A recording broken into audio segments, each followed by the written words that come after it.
हमने लास्ट देखा क्या था, सेक्शन 22, इसमें रजिस्ट्रेशन लेने के लिए कुछ सबसेक्शन थे।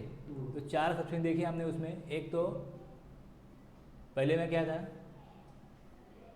एग्रीगेट टर्नओवर का लिमिट अगर एक्सीड करता है तो रजिस्ट्रेशन लेना पड़ेगा। दूसरा, जो एग्जिस्टिंग लॉ में 1 जुलाई से पहले तक जो एग्जिस्टिंग लॉ में थे उनको माइग्रेट किया गया, उनको जीएसटी में हाँ जीएसटी में माइग्रेट किया गया। मतलब वैट है, सर्विस टैक्स है, एक्साइज ड्यूटी है, उनको माइग्रेट किया गया। दूसरा, कोई ट्रांसफ़र होता है बिजनेस, तो ट्रांसफ़र होता है तो रजिस्ट्रेशन नंबर अलग से लेना पड़ेगा। और कंपनी का अमलगमेशन या डीमर्जर होता है तो भी रजिस्ट्रेशन लेना पड़ेगा। ये 4 सेक्शन 22 में थे। अब सेक्शन 23 में रजिस्ट्रेशन लेने के लिए छूट दी गई है, मतलब एग्जम्पशन है, रजिस्ट्रेशन नहीं लेना पड़ेगा। The following person shall not be liable to register, इनको रजिस्ट्रेशन नहीं लेना पड़ेगा। अब इसमें कौन कौन आते हैं, any person engage exclusively in the business of supplying goods, जो गुड्स का सर्विस का सप्लाई करते हैं या दोनों का, जो नॉट लायबल टू टैक्स, उनको टैक्स कलेक्ट नहीं करना है। जैसे कि पेट्रोलियम प्रोडक्ट है या फिर alcoholic liquor for human consumption है, जिनके ऊपर जीएसटी लॉ एप्लीकेबल नहीं होता, नॉट लायबल टू टैक्स, उसमें टैक्स कलेक्ट ही नहीं कर सकते हो, उसके ऊपर टैक्स जीएसटी का ले भी आ ही नहीं सकता। ये एक हो गए, नॉट लायबल टू टैक्स।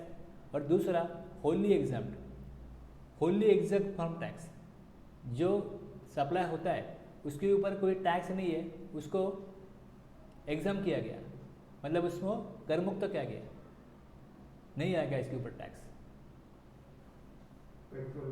दूध है, वेजिटेबल है, फ्रूट्स है, फिश है, ये सारी चीज़ें इसके ऊपर जीएसटी की लेवी नहीं होती। एग्जाम मतलब इसके ऊपर आइदर टैक्स नील रेट होगा या कोई टैक्स नहीं लिया जाएगा, उसको टैक्स के दायरे से आज़ाद रखा गया है। आज़ाद मतलब उसको बोलते हैं कर मुक्त। जैसे हम पहले भी मूवी देखते थे तो मूवी के लिए टैक्स फ्री हो गया, तो टैक्स फ्री है वो, टैक्स लगा सकते हैं गवर्नमेंट, लेकिन गवर्नमेंट ने कुछ पब्लिक इंटरेस्ट के लिए या पब्लिक के फ़ायदे के लिए सोचा कि इसके ऊपर हम टैक्स नहीं लेंगे, तो फिर उसको टैक्स फ्री बोलते हैं, तो वो टैक्स फ्री कर दिया। जो ऐसे प्रोडक्ट है जो टैक्स फ्री है उसको एग्जाम बोलते हैं, टैक्स नहीं लिया जाता। लेकिन हालांकि गवर्नमेंट टैक्स ले सकती है अगर चाहती है तो। ये पहले वाला जो है इसके ऊपर गवर्नमेंट टैक्स ले ही नहीं सकती, पेट्रोलियम प्रोडक्ट या alcoholic liquor for human consumption, इसके ऊपर टैक्स गवर्नमेंट चाहे तो भी नहीं ले सकती, क्योंकि लॉ में वैसे प्रावधान ही नहीं है, कानून में वैसे प्रावधान ही नहीं है, दायरे मतलब वो स्कोप में नहीं है जीएसटी के। लेकिन दूसरी चीज़ें ऐसी है जो जीएसटी लगा सकते हैं इसके ऊपर गवर्नमेंट, लेकिन वो लगाना नहीं चाहती। तो ये 2 हो गए, एक लगा नहीं सकते, दूसरे लगाना नहीं चाहते। An agriculturist to the extent of supply of produce out of cultivation, जो खेती करके वो जो चीज़ें बना रहा है, जो गुड्स प्रोड्यूस कर रहा है, उसके ऊपर जीएसटी नहीं लगेगा। तो एग्रीकल्चरिस्ट जो भी है, अगर जो चीज़ें वो बना रहा है उसके ऊपर जीएसटी नहीं लगता, तो फिर उसके वो जीएसटी कैसे कलेक्ट करेगा। तो एग्रीकल्चरिस्ट को किसी भी हालत में जीएसटी में रजिस्ट्रेशन लेना अनिवार्य करके या कुछ बोल के कुछ फ़ायदा ही नहीं है। सिर्फ कुछ गिने प्रोडक्ट है जिसके ऊपर जीएसटी लगता है, बाकी तो जीएसटी लगता ही नहीं। वेजिटेबल फूड के ऊपर लगता ही नहीं, काजू के ऊपर जीएसटी लगता है, लेकिन गवर्नमेंट ने क्या बोला, काजू के ऊपर 5% जीएसटी जो खरीद लेगा एग्रीकल्चरिस्ट से वो जीएसटी भरेगा। जो डीमार्ट जैसे कोई ऐसे बड़ी कंपनी है जो लाखों में माल खरीदती है, फार्मर से ही खरीदती है या एग्रीकल्चरिस्ट से ही खरीदती है, तो फिर इसमें अगर उसने काजू लिया एग्रीकल्चरिस्ट से तो फिर उसका जीएसटी वो जमा करेंगे, उसको रिवर्स चार्ज बोलते हैं।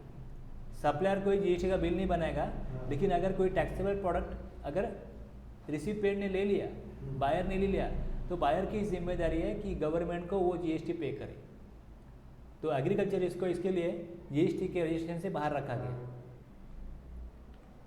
तो ये एग्रीकल्चरिस्ट कौन होता है, एन इंडिविजुअल और Hindu divided family who undertakes cultivation, जो खेती करता है, खुद करता है, खुद के लेबर से करता है, by own labour by the labour of family by servant or wages payable in cash or kind. जिनको खेती करने के लिए लगाया उनको वो कैश देगा या खेती में से जो मिलेगा उसमें से कुछ भाग देगा, मतलब काइंड हो गया। और by hired labour under personal supervision और the personal supervision of any member of the family. Family का ये जो काम करेंगे उसका सुपरविजन उसकी फैमिली का कोई मेंबर करेगा। तो खेती करना ये जिसका काम है वो एग्रीकल्चरिस्ट है। एग्रीकल्चरिस्ट मीन्स कौन? इंडिविजुअल और एचयूएफ। कोई पार्टनरशिप फर्म या कंपनी नहीं हो सकती। नहीं हो सकती।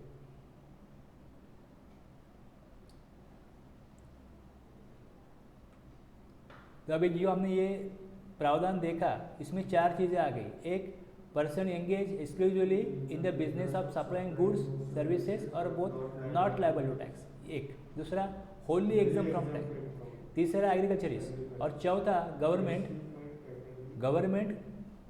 अभी ये तो 3 जब कानून बन रहा था तो ये 3 चीज़ें गवर्नमेंट को पता थी। इसके आगे कोई ज़रूरत पड़ेगी, सिचुएशन ऐसी कुछ बनेगी तो गवर्नमेंट नोटिफाई करेगी। स्पेसिफाइड कैटेगरी ऑफ पर्सन, कुछ पर्सन को नोटिफाई करेगी कि इनके ऊपर जीएसटी रजिस्ट्रेशन के लिए छूट दी जाएगी, कुछ पर्सन के लिए, कुछ कैटेगरी ऑफ पर्सन के लिए। फिर वो अभी पता नहीं है, जब कानून बना रहे तो आगे कुछ सिचुएशन अगर बनती है तो फिर उसके लिए फिर लॉ को अमेंड करना पड़ेगा, फिर पार्लियामेंट बुलाना पड़ेगा। तो यहाँ पे अधिकार रखा गया है कि अगर गवर्नमेंट को लगता है कोई सिचुएशन है जहाँ पे कुछ कैटेगरी ऑफ पर्सन को रजिस्ट्रेशन से हमें छूट देनी है तो हम उसको नोटिफाई कर सकते हैं। ऐसा अधिकार ये सबसेक्शन 2 में। और जब हमने देखा था पहले कि रजिस्ट्रेशन लेने की जो छूट है 20 लाख तक है, वो 40 लाख की गई, वो इसी सबसेक्शन से की गई है। स्पेशल कैटेगरी स्टेट में 10 लाख है, बाकी स्टेट में 20 लाख है। अगर गुड्स का एक्सक्लूसिवली गुड्स का ही सप्लाई करते हैं तो 40 लाख तक अगर किसी का गुड्स का ही सप्लाई होता है तो उनको रजिस्ट्रेशन लेने की ज़रूरत नहीं है। ये नोटिफिकेशन निकाल के गवर्नमेंट ने बता दिया। वो नोटिफिकेशन इसी सेक्शन के पावर के तहत निकाला था, सबसेक्शन 2 ऑफ सेक्शन 23। देखो बता दो आपको,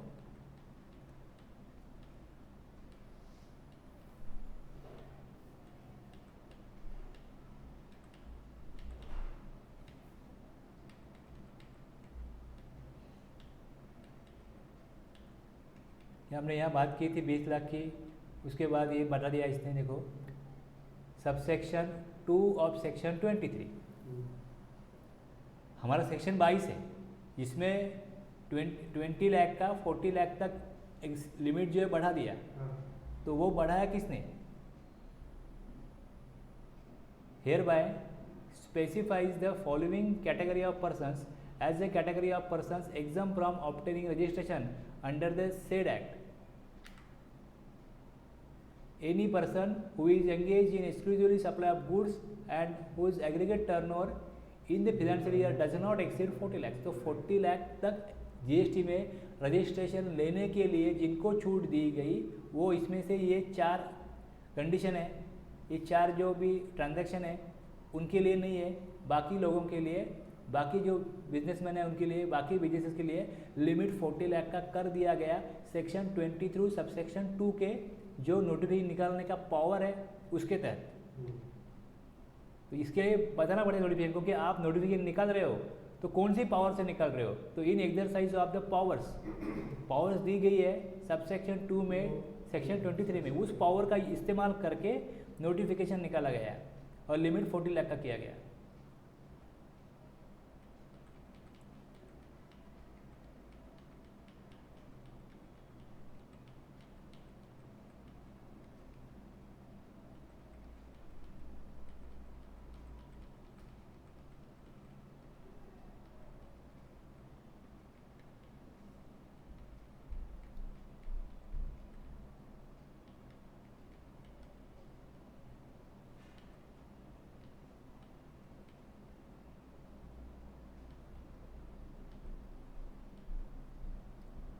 अब इसका एग्जांपल देखो, एक कोई डॉक्टर है, उसकी सर्विस है ना वो एग्जाम्प्ट है, हेल्थ सर्विस प्रोवाइड करता है एक doctor. Mister Sasane is heart consultant, his turnover is ₹50 lakh. अब कोई डॉक्टर चाहे उसका 5 रुपीज़ का टर्नओवर हो या 5 करोड़ का टर्नओवर हो, उसकी सर्विस है वो गवर्नमेंट ने नोटिफाई की कि जो भी हेल्थ सर्विस है वो एग्जाम्प्ट होगी, तो कोई डॉक्टर जीएसटी कलेक्ट नहीं करेगा.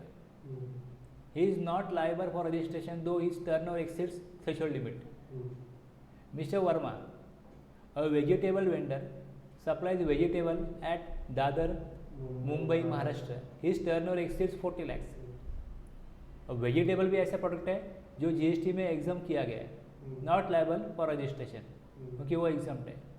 Mister Maurya of Nanded, an agriculturist जो खेती करते हैं और उनका टर्नओवर सालाना 46 लाख के ऊपर चला जाता है, ही is not liable for registration. तो तीनों कैटेगरी हमने देखी.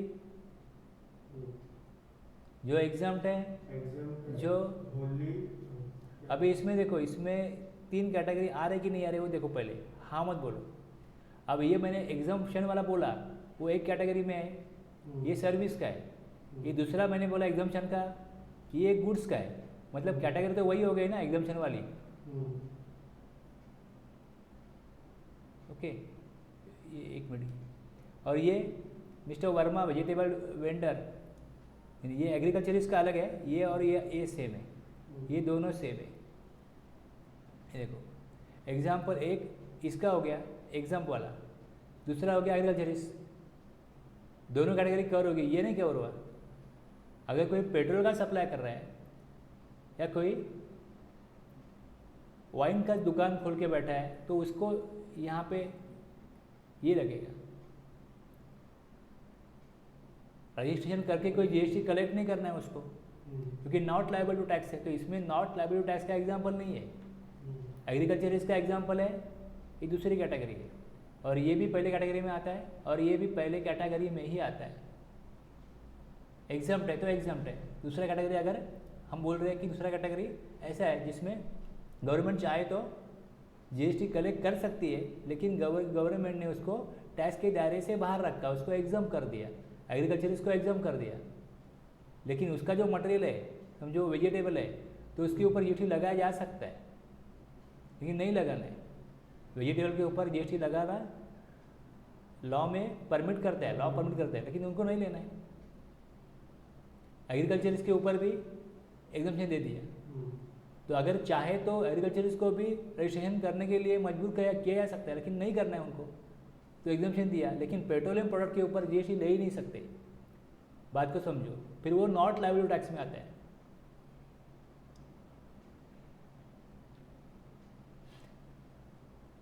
मधुर oils Punjab is exclusively engage in supplying petrol. तभी देखो ये अलग एग्जाम्पल लिया मैंने. Supply of petrol is not leviable to GST. तो Madhur oil is not liable for registration as it is engage exclusively in supplying goods wholly exempt from tax. Bhagya Jyoti foundation charitable trust है, वो register है income tax के section 12AA. Exclusively engage in supply of services by way of charitable activities. Charitable activities ये services है. Services by an entity register under section 12AA of the Income Tax Act 1961 by way of charitable activities are exempt from tax. अभी charitable activities में समझो हो सकता है कि वो योगा सिखाते हैं, कोई ऐसी कोई एक्टिविटीज़ करते हैं, तो वो जो एक्टिविटी है वो उसके लिए पब्लिक से कुछ चार्ज लेते हैं.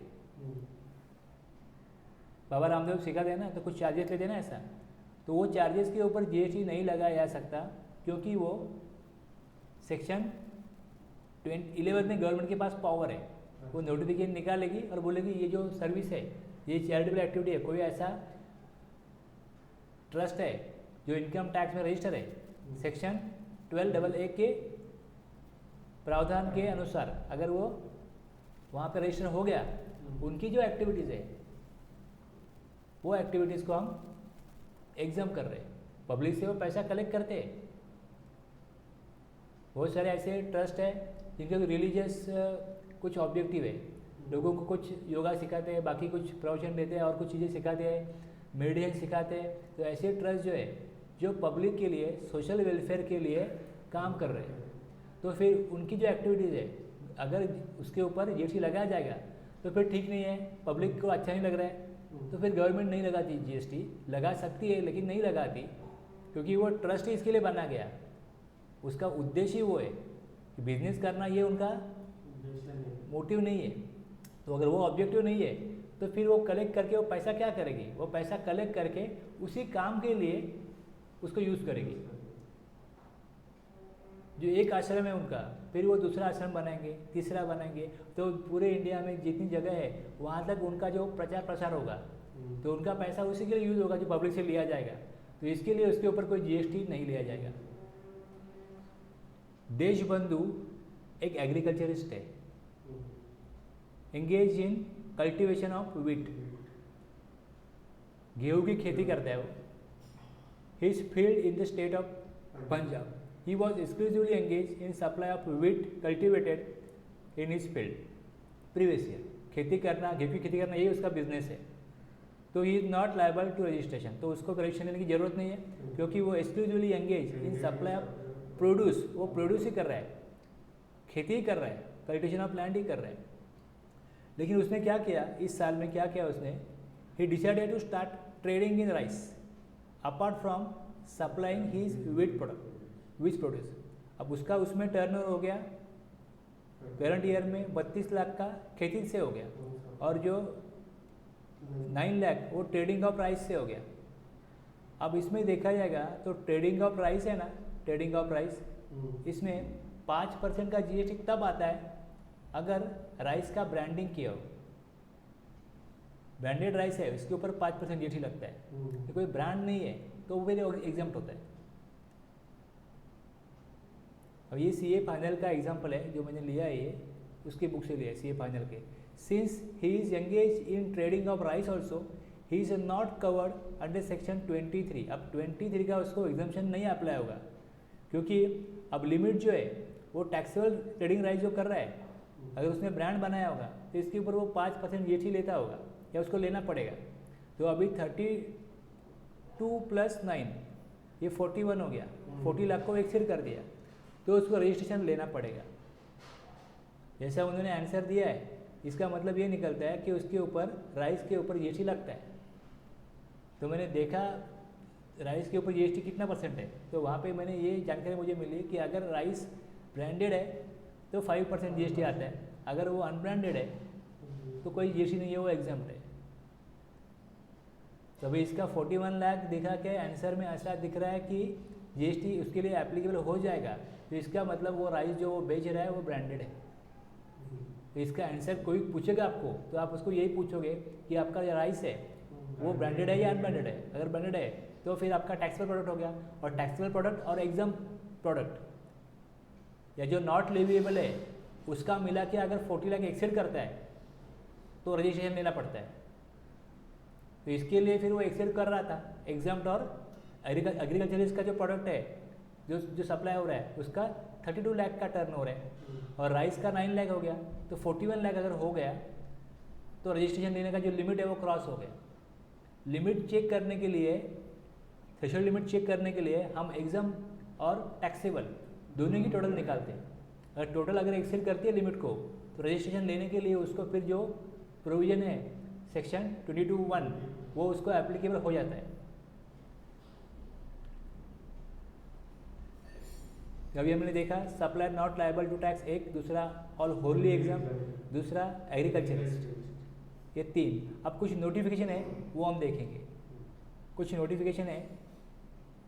अब इसमें देखो notification, following categories of persons have been notified, ये 23(2) में नोटिफिकेशन का राइट मिलता है गवर्नमेंट को as being exempted from obtaining registration under GST law.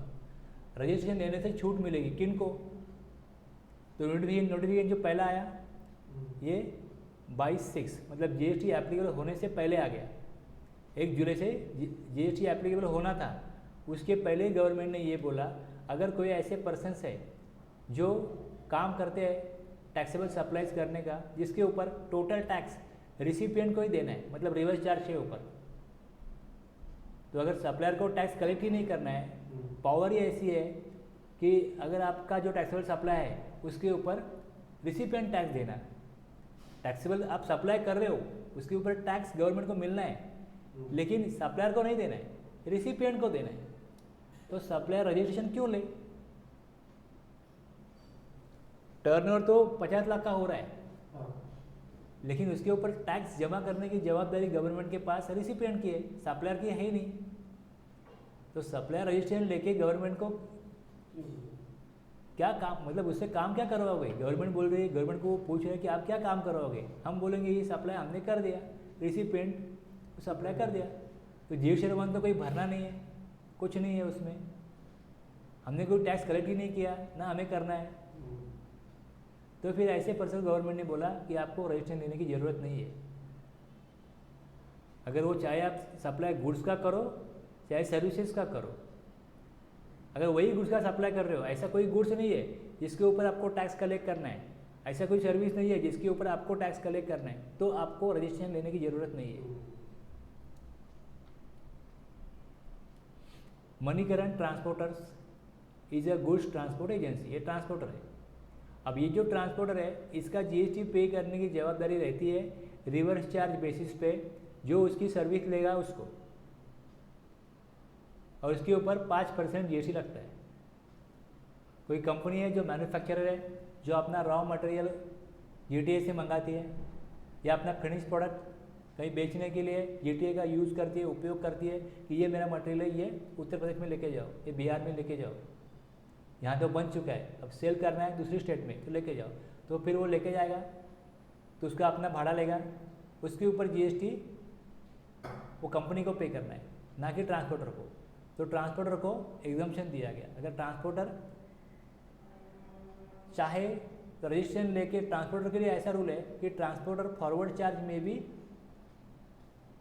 Tax लगा सकता है, 12% का वो टैक्स लगाएगा और जीएसटी कलेक्ट करेगा, तो फिर रिवर्स चार्ज नहीं आएगा। ट्रांसपोर्टर चाहे तो 5% का भी जीएसटी लगा सकता है, लेकिन उसको आईटीसी नहीं मिलेगा। 12% में आईटीसी मिलेगा, 5% में आईटीसी नहीं मिलेगा, और वो ट्रांसपोर्टर को नहीं मिलेगा। ट्रांसपोर्टर को नहीं मिलेगा। ट्रांसपोर्टर को आईटीसी चाहिए तो 12% लो, अगर ट्रांसपोर्टर 5% का जीएसटी लगाता है तो उसको आईटीसी नहीं मिलेगा, और जो रिसिपिएंट है उसको रिवर्स चार्ज में 5% भरना ही पड़ेगा। 12% जमा नहीं कर रहा है ट्रांसपोर्टर, तो 5% ही जमा कर रहा है, तो 5% फिर रिसिपिएंट को जमा करना पड़ेगा।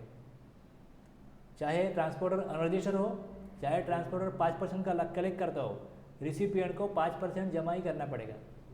और अगर 12% का बिल लगा रहा है तो वो प्योरली फॉरवर्ड चार्ज है, तब रिसिपिएंट 12% टैक्स उसको दे देता है, तो रिसिपिएंट को कोई टैक्स जमा नहीं करने का।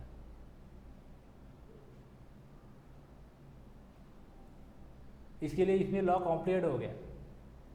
एक ही सर्विस है, चाहे एग्जम्पशन हो, चाहे 5% हो, चाहे 12% हो, तीन अलग अलग प्रोविजन आ गई, तो फिर वो 3 प्रोविजन को समझना पड़ता है, और वो समझ के फिर वैसा एक्शन लेना पड़ता है। भाई वो तो एक्शन हो गया, आपके पास रिएक्शन है, अभी क्या करूँ? 12% का आ गया तो क्या मुझे जीएसटी भरना है, ये आप सोचोगे। अगर आप रिसिपिएंट है, 5% का आ गया तो क्या करूँ? 5% का आ गया तो 5% फॉरवर्ड चार्ज में, 5% रिवर्स चार्ज में, और तीसरा है एक तो फॉरवर्ड चार्ज में दो या पूरा रिवर्स चार्ज में दो। यहाँ पे आधा फॉरवर्ड चार्ज होता है, आधा रिवर्स चार्ज होता है। ठीक है, अभी आगे देखो। Further Manikaran transporter supplies said services to Diwakar manufacturing company. अब ये दिवाकर मैन्युफैक्चरिंग कंपनी जो है वो अगर इसका टैक्स दे रहा है, तो फिर दिवाकर मैन्युफैक्चरिंग कंपनी अगर ऐसा प्रोडक्ट सेल करती है जो एग्जम्प्ट है या जिसके ऊपर टैक्स नहीं है, लेकिन उसको अगर 5% जीएसटी जमा करना है या उसका टर्नओवर लिमिट एक्सीड नहीं हुआ, लेकिन फिर भी सेक्शन 24 है, उसमें उसको कंपलसरी हो जाता है कि आपका टैक्सेबल टर्नओवर 20 लाख 40 लाख से नीचे है, लेकिन आपने ऐसा सर्विस लिया जिसके ऊपर रिवर्स चार्ज में टैक्स देना पड़ता है, तो रजिस्ट्रेशन लेना पड़ेगा उसको। गवर्नमेंट को टैक्स चाहिए ना, इसको एग्जेम्पशन दिया तो दूसरे को तो फिर रजिस्ट्रेशन लेना पड़ेगा। तो उसके लिए सेक्शन 24 बनाया कि अगर आप ऐसा सर्विस लेते हो या गुड्स लेते हो जिसके ऊपर जीएसटी देने की जिम्मेदारी रिसिपिएंट की है रिवर्स चार्ज में, तो सप्लायर आपका रजिस्ट्रेशन नहीं लेगा, लेकिन आपको रजिस्ट्रेशन लेके गवर्नमेंट के पास जीएसटी डिपॉजिट करना पड़ेगा। दूसरा देखो अभी, जो भी गुड्स है सर्विसेज है ये इंटर स्टेट सप्लाई किए, स्टेट के बाहर सप्लाई किए, यूनियन टेरिटरी के बाहर सप्लाई किए, तो जीएसटी गवर्नमेंट को रजिस्ट्रेशन लेके देना ही पड़ेगा, चाहे आपका टर्नओवर लिमिट एक्सीड हो या ना हो। जो अनरजिस्टर्ड पर्सन है, जो कंपोजिशन डीलर है, गवर्नमेंट उनको बोलती है कि आप विद इन स्टेट सप्लाई करो, स्टेट के बाहर सप्लाई करने की आपके पास पावर नहीं है। अगर करना है रजिस्ट्रेशन तो फिर ऑल इंडिया बेसिस कहीं भी आप सप्लाई करो, पूरे इंडिया में सप्लाई करो, लेकिन जब तक आप अनरजिस्टर है तब तक आपको स्टेट में ही सप्लाई करना पड़ेगा। ये आपको कंपोजिशन स्कीम में रजिस्ट्रेशन दिया गया है तो विद इन स्टेट ही करना पड़ेगा। छोटे व्यापारियों के लिए राज्य के बाहर सप्लाई करना परमिसिबल नहीं है विदाउट जीएसटी। अगर राज्य के बाहर सप्लाई करते हो तो फिर जीएसटी नंबर लेना पड़ेगा। अब इसमें दिक्कत क्या है देखो, आगे बताता हूँ मैं। अब एक सर्विस प्रोवाइडर है, बराबर है, सर्विस प्रोवाइडर है। सर्विस प्रोवाइडर देखो कि चावल के सप्लाई करने वाले बहुत होंगे, लेकिन आपको जो सर्विस प्रोवाइडर चाहिए, छोटा हो चाहे बड़ा हो, चाहे इलेक्ट्रिशियन हो, प्लम्बर हो या कोई भी और बड़ी सर्विस देने वाला हो, उसको बुलाना है आपको। तो बहुत लोग हैं क्या, आपको ऐसे ग्रोसरी के बहुत सारे दुकान मिलेंगे, हर बिल्डिंग के नीचे मिलेंगे, लेकिन सर्विस प्रोवाइडर उतने नहीं होते। तो अगर सर्विस प्रोवाइडर को कहा गया कि ये महाराष्ट्र का बॉर्डर यहाँ ख़त्म होता है, आपके लिए तो महाराष्ट्र का बॉर्डर है, मेरे लिए महाराष्ट्र का बॉर्डर है, उनके लिए क्या है, उनके तो एक ही जगह, इतना जगह है, उस जगह में यहाँ से वहाँ सप्लाई दिए, तो गुजरात है, यहाँ पे महाराष्ट्र है, यहाँ पे महाराष्ट्र है, यहाँ पे गोवा है। तो अगर समझो ये लॉ बन गया, जब कानून बन गया, जैसे ही कानून बन गया आपको पता चला अगर मैंने अभी सर्विस दी तो इंटरस्टेट हो जाएगी, स्टेट के बाहर हो जाएगी, रजिस्ट्रेशन देना पड़ेगा। अब दिक्कत है, तो फिर सब लोगों ने बोला सर्विस प्रोवाइडर ने कि अभी स्टेट दूसरा पड़ता है तो हम रजिस्ट्रेशन नहीं, हम आपको सप्लाई सर्विस नहीं देंगे। 2-4 लाख का सर्विस होता है, 2-4 लाख का तो काम भी मिलता है साल में, लेकिन उसके लिए रजिस्ट्रेशन लेना और फिर सारे कंप्लाइंसेस करते बैठो, जीएसटी भरो, उस सी के पास लेके जाओ, हर महीना 3-4 हज़ार रुपया खर्चा करो, 50-60 हज़ार रुपया साल में खर्चा करो, ये हमारे लिए पॉसिबल नहीं है। डायरेक्टली वो खर्चा हो जाएगा, बाकी उसका अकाउंटिंग रखो, डॉक्यूमेंटेशन करो, ये सब हम नहीं करेंगे। तो 2-4 लाख के लिए हम वो काम ही नहीं करेंगे, नहीं चाहिए। तो फिर इसमें जो रिसिपिएंट है उनको भी प्रॉब्लम होने लगा, अरे ये नया प्रावधान बना, जीएसटी आ गया तो फिर रजिस्ट्रेशन लेना पड़ेगा, इसके लिए ये लोग सर्विस नहीं दे रहे। छोटे मोटे सर्विस प्रोवाइडर है, लेकिन उनसे काम तो बहुत हो रहा था दूसरे स्टेट में।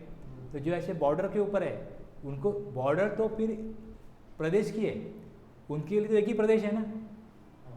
आपके लिए पनवेल न्यू पनवेल अलग है क्या, ज़्यादा रहता है अपने लिए। लेकिन समझो ऐसा पनवेल का कोई सर्विस प्रोवाइडर है, उसको न्यू पनवेल में कोई बुलाए, जो बोलता है रजिस्ट्रेशन लेना पड़ेगा, मैं नहीं आऊँगा, तो दिक्कतें कितनी होगी।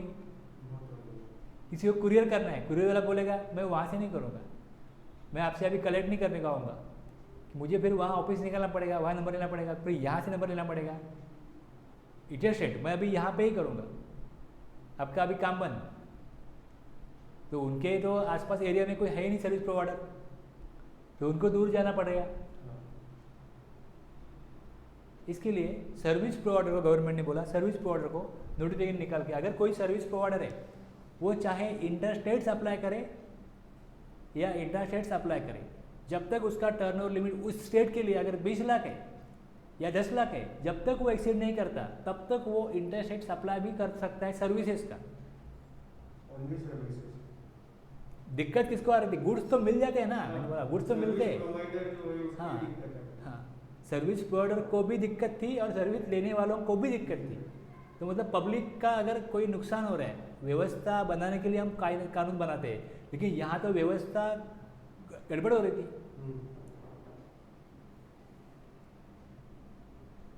एज पर सेक्शन 24 में यह कहा गया है कि person making any interstate taxable supplies is liable to be registered compulsorily. Section 24 का ये प्रावधान है कि कोई पर्सन अगर इंटरस्टेट सप्लाई करेगा तो रजिस्ट्रेशन उसको लेना पड़ेगा। उसको सेक्शन 22 जो है वो 20 लाख 40 लाख क्रॉस करेगा, उसके लिए वो एप्लीकेबल नहीं है। नहीं। इंटरस्टेट जैसे ही किया अब रजिस्ट्रेशन ले लो। तो इसके लिए एग्जाम्पशन बनाया, the person making interstate supplies of taxable services and having an aggregate turnover to be computed on all India basis not exceeding 20 lakhs या 10 lakhs in the case of special category states. उसको राहत दी गई, exempted from obtaining compulsory registration. Section 24 का जो registration है वो उसको नहीं करना पड़ेगा जब तक कि वो ऑल इंडिया बेसिस पे, मतलब इंडिया में आप कहीं पे भी सर्विस दो, जब तक आपका 10 लाख 20 लाख क्रॉस नहीं होता तब तक आप रजिस्ट्रेशन से फ्री हो।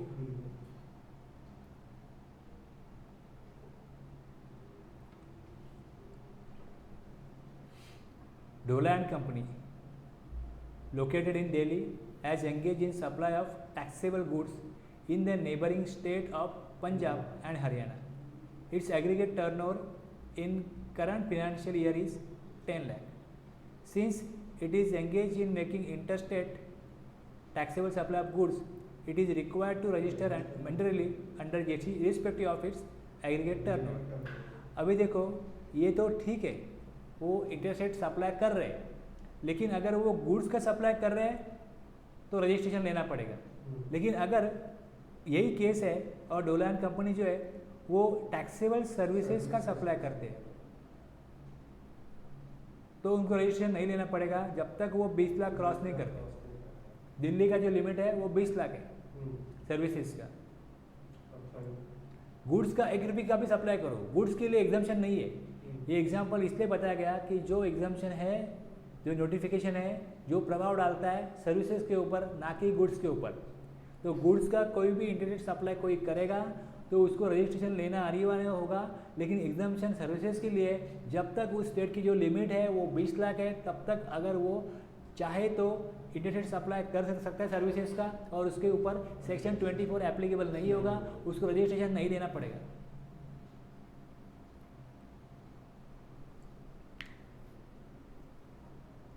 हैंडीक्राफ्ट गुड्स, जो हाथ से कुछ बनाते हैं ना, कलाकार लोग बनाते हैं हाथ से, ऐसे कुछ गुड्स है जिसको गवर्नमेंट ने नोटिफाई किया कि हमने जो गुड्स दिए अगर उसी और उसी गुड्स का अगर आप सप्लाई करते हो तो रजिस्ट्रेशन नहीं देना पड़ेगा तब तक, जब तक आप 10 लाख या 20 लाख का लिमिट क्रॉस नहीं करते तब तक आप इंटरस्टेट टैक्सेबल सप्लाई कर सकते हो।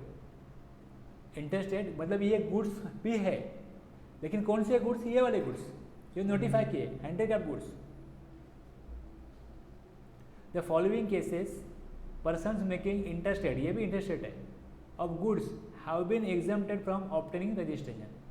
Persons making interstate taxable supply of notified handicraft goods, और ऐसे कुछ प्रोडक्ट्स जो गवर्नमेंट ने नोटिफाई किए, when made by craftsman predominantly by hand, ये भी हैंडमेड है, ये भी हैंडमेड है। ये कुछ प्रोडक्ट्स है जो हाथ से बनाए जाते हैं, इवन दो सम मशीनरी में also be use in the process. कुछ छोटी मोटी मशीनरी यूज भी करते होंगे, लेकिन मैक्सिमम काम जो है वो हाथ से होता है। ऐसे कुछ प्रोडक्ट्स नोटिफाई किए, उस प्रोडक्ट को अगर इंटरस्टेट सप्लाई करते हैं तो भी रजिस्ट्रेशन नहीं लेना पड़ेगा जब तक कि वो पर्सन उसका 10 लाख 20 लाख का लिमिट एक्सीड नहीं करा तब तक। लेकिन उसको पैन नंबर लेना पड़ेगा और उसको ई बिल बनाना पड़ेगा। अगर वो इंटरनेट सप्लाई करता है और वो 50 लाख के ऊपर उसका लिमिट जाएगा तो ई बिल का प्रावधान उसके ऊपर एप्लीकेबल हो जाता है, तो उसको ई बिल बनाना पड़ेगा।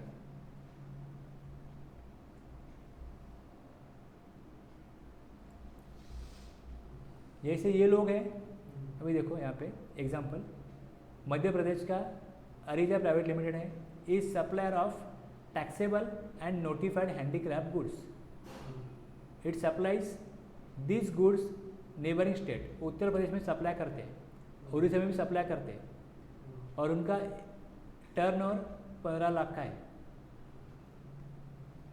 अगर इसी गुड्स का वो सप्लाई करते हैं, इंटरस्टेट सप्लाई भी करते हैं, तो उनको रजिस्ट्रेशन तब तक नहीं लेना पड़ेगा जब तक उनका 20 लाख का लिमिट क्रॉस नहीं होता। जो भी स्टेट का लिमिट है, अगर 20 लाख है 40 लाख है, जब तक वो क्रॉस नहीं होता, एक्सीड नहीं करता, तब तक उनको रजिस्ट्रेशन नहीं देना पड़ेगा।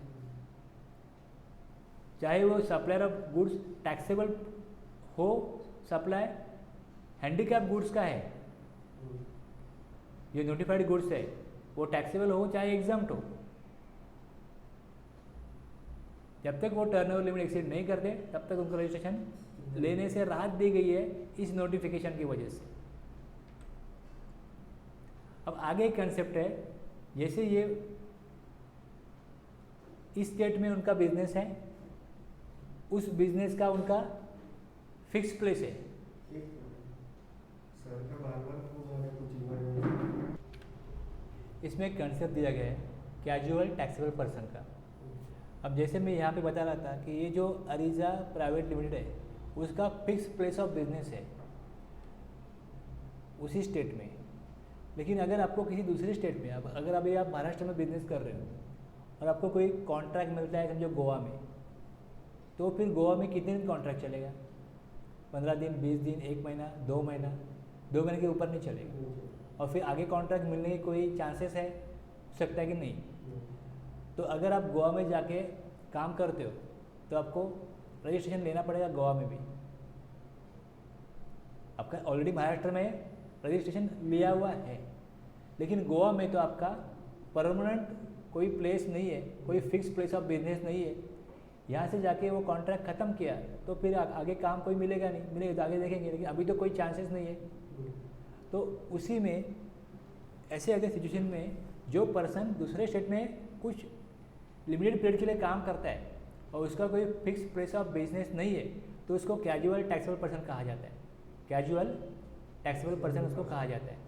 Means a person who occasionally, कभी कभी उसको काम मिलता है, कभी कभी कोई एक्टिविटीज़ वो करता है, undertakes transactions involving supply of goods और सर्विसेज और both in the course of furtherance of business. वो सप्लाई करेगा अपने बिजनेस का, लेकिन परमानेंट नहीं है, ऊपर के ऊपर कभी भी मिलता है तो काम करता है। समझो कोई इवेंट है, उस इवेंट में जाके आपने कुछ प्रमोशन किया, सप्लाई किया। जैसे अभी मेला रहता है तो मेले में कुछ लोग आते हैं, सप्लाई करते निकल जाते हैं, फिर दूसरा मेला आएगा तब आएंगे। तो अभी आपको कॉन्ट्रैक्ट मिला, कुछ रिपेयरिंग कॉन्ट्रैक्ट है, रिपेयरिंग सर्विस है, कुछ भी है तो मिला, 4-5 दिन किया, 1 हफ्ता किया, 15 दिन किया, ख़त्म। फिर दूसरा मिला, 3-4 महीने बाद मिलेगा। तो ऐसा अगर काम मिलता है ओकेजनली, मतलब कभी कभी ऐसा कुछ सिचुएशन अराइज होता है तो मिलता है, लेकिन ऐसा साल भर काम नहीं चल रहा है, कोई इवेंट है या कोई ओकेजन है तो आप सप्लाई करते हो। तो तब आप जब आपको सप्लाई करना है तो आप कैजुअल टैक्सेबल पर्सन, एक अलग प्रोविजन है उसके लिए, रजिस्ट्रेशन लो, उसमें 90 दिन तक का रजिस्ट्रेशन मिल जाता है। उस 90 दिन के लिए आप रजिस्ट्रेशन लो, उसका एडवांस में टैक्स भरो, जितना सप्लाई होने वाला है उसका अंदाजे जो टैक्स बनेगा वो भर के रखो, सप्लाई दो, बाद में रिटर्न करो तो बता दो कितना टैक्स आपने कलेक्ट किया। जितना भर के रखा है उससे ज़्यादा कलेक्ट किया तो भरो, काम ख़त्म, रजिस्ट्रेशन ख़त्म। और अगर टैक्स ज़्यादा जमा किया है तो जितना काम हुआ उसका रिपोर्ट करो, GSTR 1 भरो, जो रिफंड है वो मिल जाएगा।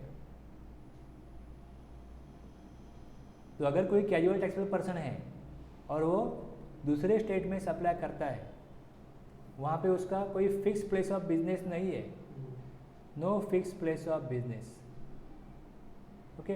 वो खुद सप्लाई करे, चाहे एजेंट थ्रू करे और इन एनी अदर कैपेसिटी करे उस स्टेट में, यूनियन टेरिटरी में, वो कहलाएगा कैजुअल टैक्सेबल पर्सन। आपका कोई दूसरी स्टेट में फिक्स प्लेस ऑफ बिजनेस नहीं है और ओकेजनली आप सप्लाई करते हो गुड्स का, सर्विसेज का, तो आप कहलाओगे कैजुअल टैक्सेबल पर्सन। अगर ये कैजुअल टैक्सेबल पर्सन कोई नोटिफाइड हैंडीक्राफ्ट गुड्स का भी सप्लाई करता है और उसका टर्नओवर लिमिट 20 लाख 10 लाख के नीचे, तो उसके लिए भी रजिस्ट्रेशन नहीं लेना पड़ेगा उसको। अगर आपका लिमिट तो 20 लाख का क्रॉस कर चुका है, 40 लाख को क्रॉस कर चुका है, तो आपको रजिस्ट्रेशन लेना पड़ेगा। लेकिन ऐसे कुछ लोग हैं जो छोटा मोटा व्यापार करते हैं, जो बसे हुए हैं बॉर्डर के ऊपर, बहुत लोग ऐसे, उनको दिक्कत हो रही थी, तो हमारा धंधा तो वहाँ पे ही होता है, यहाँ कम होता है वहाँ ज़्यादा होता है, लेकिन पहले से हमारा जब भी घर संसार सब यहाँ पे ही है। अब धंधा वहाँ करते हैं, रहते यहाँ पे, तो इसके लिए ये छोड़ के वहाँ पे जाके बसे, ये तो उनको पॉसिबल नहीं है। हैंडीक्राफ्ट मतलब क्या, हाथ से बना रहे, उनका पुरखों का ये बिजनेस है, तब से चला जा रहा है। तो अभी लॉ गवर्नमेंट बनाएगी और इनको बोलेंगी रजिस्ट्रेशन लेना पड़ेगा, तो ये लोग तो समझते ही नहीं है। तो फिर ऐसे लोगों के लिए गवर्नमेंट ने ये नोटिफिकेशन निकाला कि ये अपनी डेफिनेशन के हिसाब से कैजुअल टैक्सेबल पर्सन से आते तो उनको रजिस्ट्रेशन नहीं लेना पड़ेगा। अगर कैजुअल टैक्सेबल पर्सन 24 में कंपलसरी है, लेकिन इनके लिए अगर वो ये सप्लाई करते हैं नोटिफाइड हैंडीक्राफ्ट गुड्स या नोटिफाइड प्रोडक्ट्स जो पिछले वाले नोटिफिकेशन में थे, तीसरी एंट्री में जो थे, ये इसका बेनिफिट उनको भी मिलेगा।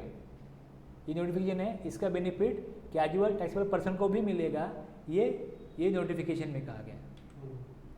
जब तक इनका टर्नओवर लिमिट 10 लाख 20 लाख को क्रॉस नहीं करता तब तक रजिस्ट्रेशन ये नहीं लेंगे, ऐसी छूट दी गई इनको।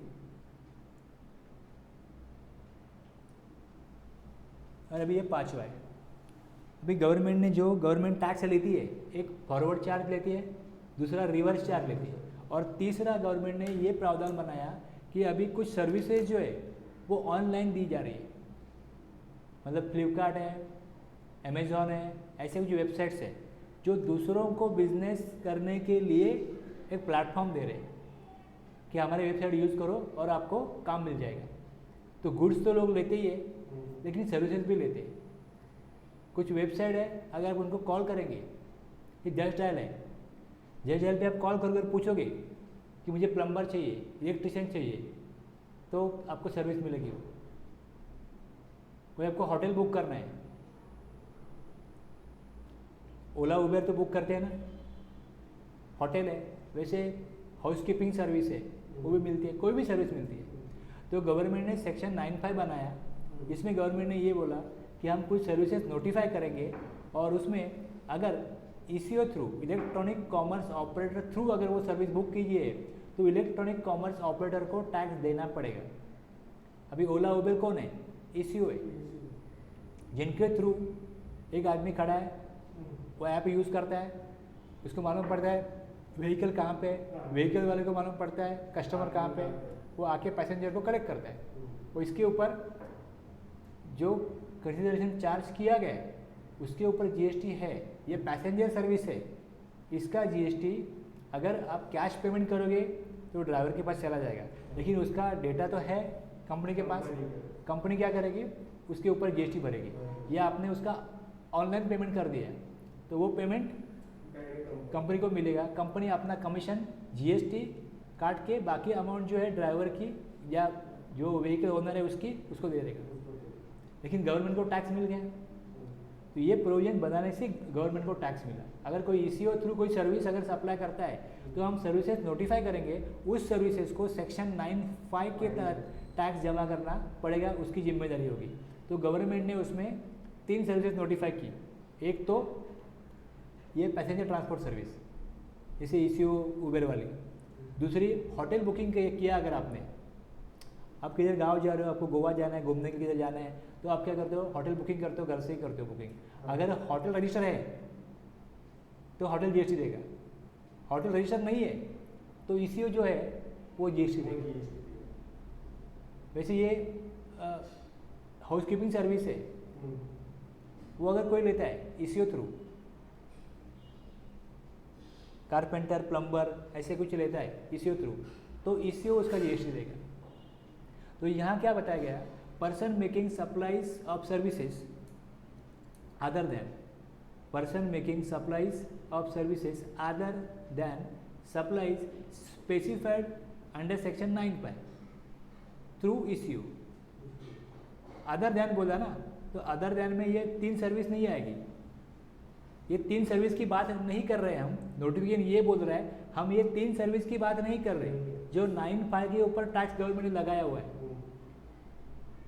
पैसेंजर ट्रांसपोर्ट सर्विस की बात हम नहीं कर रहे, होटल बुकिंग की सर्विस की बात हम नहीं कर रहे, हाउसकीपिंग सर्विस वाली हम बात नहीं कर रहे। ये 3 सर्विस छोड़ के other than person making supplies of services having an aggregate turnover to be computed on all India basis not exceeding 20 lakhs in a financial year have been exempted from obtaining compulsory registration. कोई person eco through supply करता है, कोई person eco through supply करता है और वो supply service का है। हेडिंग क्या अपना, persons making supplies of services through eco. Eco through अगर आप सर्विस दे रहे हो, समझो आप अकाउंटिंग सर्विस दे रहे हो ईसीओ थ्रू, आपको कोई कस्टमर मिला तो रजिस्ट्रेशन नहीं है आपके पास।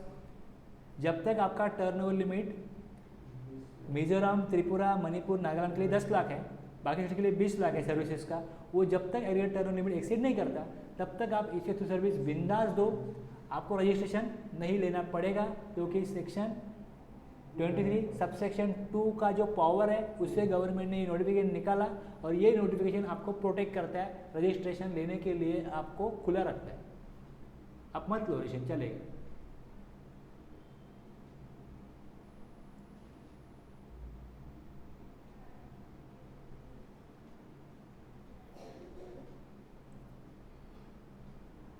क्लियर हुआ? सेक्शन 9 पर ईसीओ वाला बोला ना मैंने। सेक्शन 9 जो है वो चार्जिंग सेक्शन है, ये मैं इसके बाद बताऊंगा।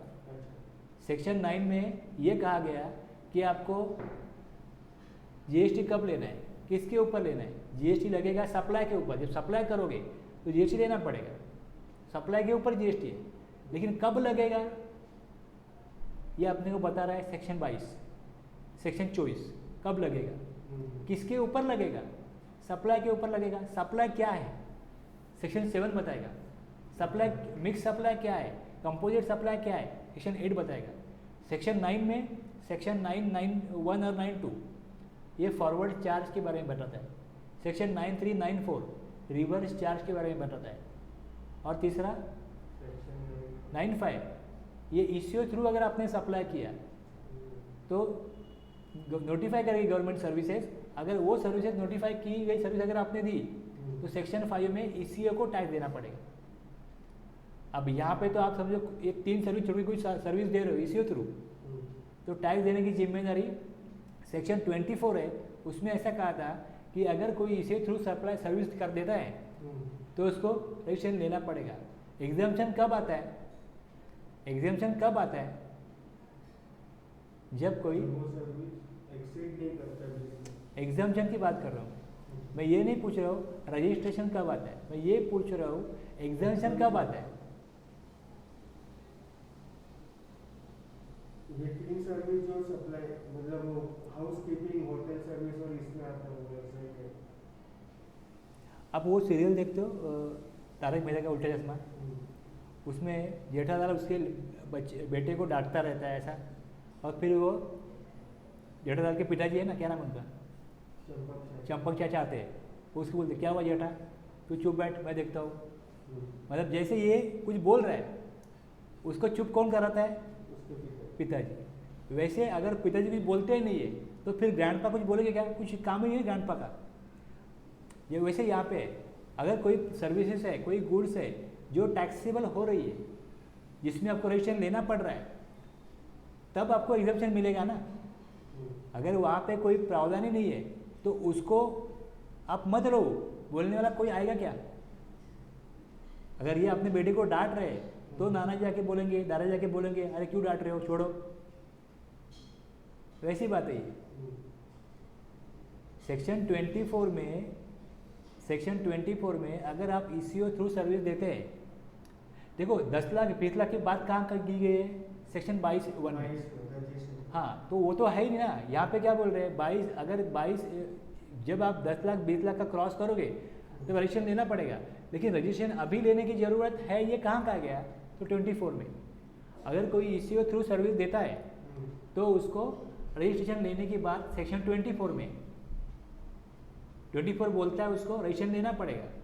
लेकिन ये नोटिफिकेशन उसके लिए निकाला कि अगर कोई पर्सन ईसीओ थ्रू सर्विस देगा तो उसको रजिस्ट्रेशन नहीं लेना पड़ेगा तब तक जब तक कि उसका टर्नओवर उस स्टेट के लिए 10 लाख है या 20 लाख है, जब तक वो एक्सीड नहीं करता उसको रजिस्ट्रेशन लेने की ज़रूरत नहीं है। ये एग्जाम्पशन नोटिफिकेशन जो ये निकाला इसके लिए उसको राहत मिली है।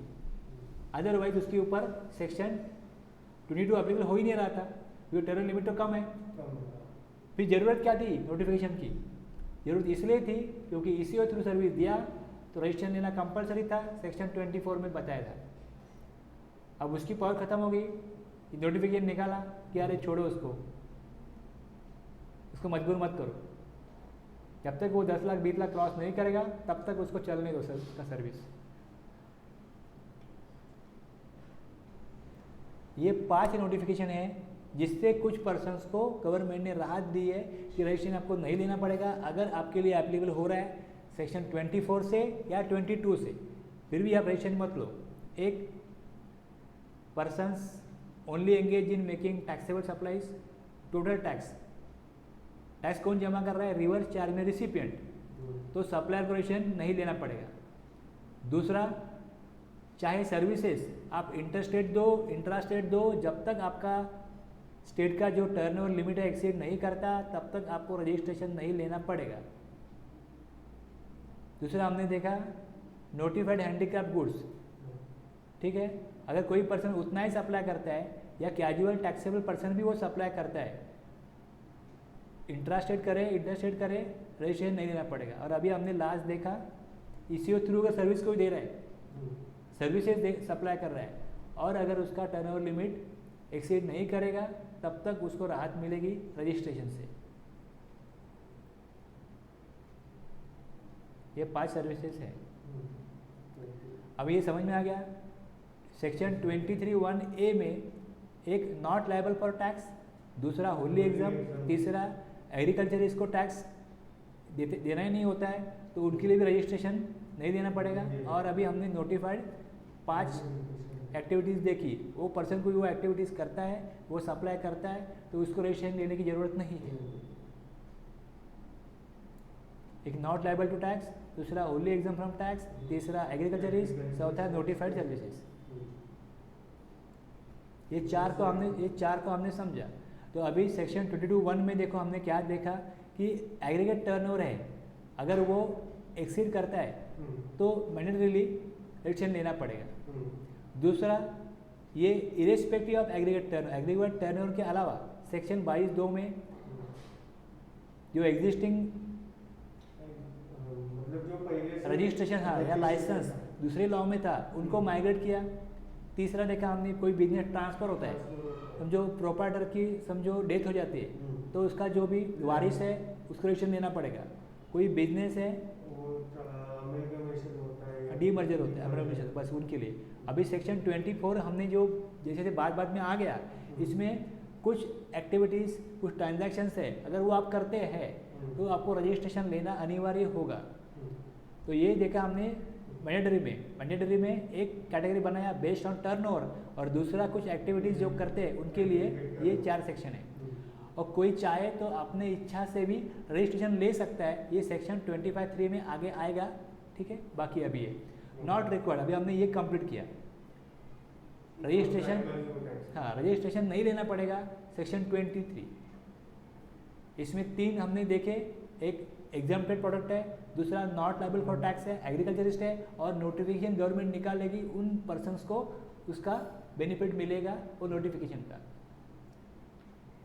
इसके आगे सेक्शन 24 है, ये हम अभी ये जो है इसमें 12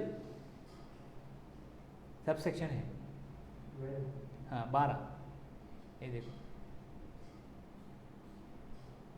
इनके लिए रजिस्ट्रेशन कंपलसरी होगा। ये कुछ केसेस है, ये केसेस में अगर वो पर्सन आते हैं तो उनको रजिस्ट्रेशन लेना पड़ेगा, सेक्शन 22 बताता है। इसमें सेक्शन 22 का एग्रीगेट टर्नओवर लिमिट का कोई विचार नहीं होगा, उसको ये ओवरराइड करेगा।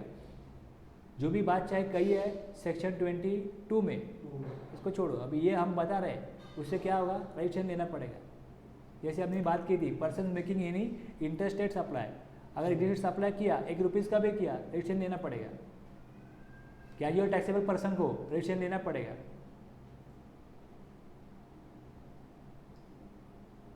Persons who are required to pay tax under reverse charge, कोई रिवर्स चार्ज में टैक्स देता है, रजिस्ट्रेशन देना पड़ेगा। और कोई पर्सन है, persons who are required to pay tax under section 95 में टैक्स कौन देता है, ईसीओ। तो अगर ईसीओ सर्विस कोई दे रहा है उसको रजिस्ट्रेशन देना पड़ेगा। नॉन रेसिडेंट टैक्सेबल पर्सन कोई इंडिया के बाहर का आदमी है, वो नॉन रेसिडेंट टैक्सेबल पर्सन होता है, उसकी भी डेफिनेशन में वो भी बताऊंगा। वो अगर इंडिया में आके सप्लाई देता है तो उसको रजिस्ट्रेशन लेना पड़ेगा, टैक्स जमा करना पड़ेगा। टीडीएस डिडक्टर, कोई गवर्नमेंट का आप कॉन्ट्रैक्ट लेते हैं तो गवर्नमेंट टीडीएस काटती है, जीएसटी का टीडीएस अलग है, इनकम टैक्स का अलग है। तो यहाँ पे जो टीडीएस है वो जीएसटी वाला है, तो गवर्नमेंट वो टीडीएस काट के पेमेंट करेगी। Consignment agent, ID input service distributor, कोई ब्रांच होती है, उसकी हेड ब्रांच है, उसके लिए अलग रजिस्ट्रेशन होता है। क्यों होता है, किस लिए होता है, मैं बताऊंगा। फिर पर्सन सप्लाइंग थ्रू ईसीओ, जो ईसीओ थ्रू सप्लाई करते हैं उनको रजिस्ट्रेशन लेना पड़ेगा, ईसीओ को रजिस्ट्रेशन लेना पड़ेगा। OIDR आउटसाइड इंडिया, अभी देखो हम कोई मूवीज़ देखते हैं, नेटफ्लिक्स वगैरह ऐसा कोई मूवीज़ देखते हैं जिसका जो भी सेटअप है वो इंडिया के बाहर है, लेकिन इंडिया के लोग उसको यूज़ कर रहे हैं। कोई गेम है, म्यूज़िक है, वेब सीरीज आप देखते हो, उसका इंडिया के बाहर पे वेबसाइट है और देखने के लिए इंडिया के लोग उसको देख सकते हैं, तो उनको रजिस्ट्रेशन लेना पड़ता है इंडिया में, क्योंकि आप जो सप्लाई कर रहे हो वो कौन ले रहा है, अनरजिस्टर्ड पर्सन ले रहा है, तो उसका टैक्स चाहिए हमको। जैसे आपने यहाँ से सब्सक्राइब किया, उसका टैक्स भी उसमें इंक्लूसिव रहता है और वो टैक्स उनको जमा करना होता है। गवर्नमेंट को टैक्स चाहिए तो उसका प्रोविजन भी चाहिए ना, उसका प्रावधान भी चाहिए, तो उसके लिए ये बनाया। और कोई पर्सन्स है या क्लास ऑफ पर्सन्स है, उनको गवर्नमेंट नोटिफाई करेगी। ऐसे ये 12 केसेस है, ये 12 केसेस हमें सेक्शन 24 से कंपल्सरी रजिस्ट्रेशन का प्रावधान बताते हैं।